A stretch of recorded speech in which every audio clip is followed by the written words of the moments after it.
வந்தவங்க தான், டெக்னீஷியன்ஸா இருக்கட்டும், நடிகர்களா இருக்கட்டும். அவங்க கூட வேலை செய்யும் போது அவங்க முகத்துல பார்க்கிற சந்தோஷத்தை அது அப்படியே ஒரு பெரும் தொற்று, அது யூனிட்டுக்கே தொற்றிக்குச்சு.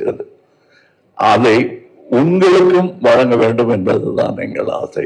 எங்களுக்கு வேற பெரிய பெருமைகள் இப்படி பண்ணியிருக்கோம் அப்படி பண்ணியிருக்கோம் பேசுறதை விட ஒரு க்ளோஸ் அப், அது சிம்பு சார் தான் இருக்கட்டும், இல்லை ஒரு சின்ன பையன் தான் இருக்கட்டும், அது எடுக்கிறதுக்கு ஒரு 50 பேர் வேலை செய்வாங்க.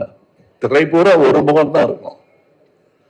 அது அப்படி அதுக்கே அப்படின்னா இதுல நீங்க பாருங்க, காரை புரட்டி போட்டு தமிழ் சினிமாவையும் புரட்டி போடணுங்கிறது தான் எங்களுக்கு ரொம்ப நாள் ஆசை. அதை செய்ய முயற்சி பண்ணிட்டே இருக்கோம். எல்லா நேரமும் தூக்க முடியாது, யாராவது உதவிக்கு வேணும். புரட்டி போடுறதுங்கிறது பெரிய விஷயம். கொஞ்சமாக நகர்த்தலாம் நாங்கள் விரும்பும் திசை நோக்கி அப்படின்றதுல இதுல எங்களுக்கு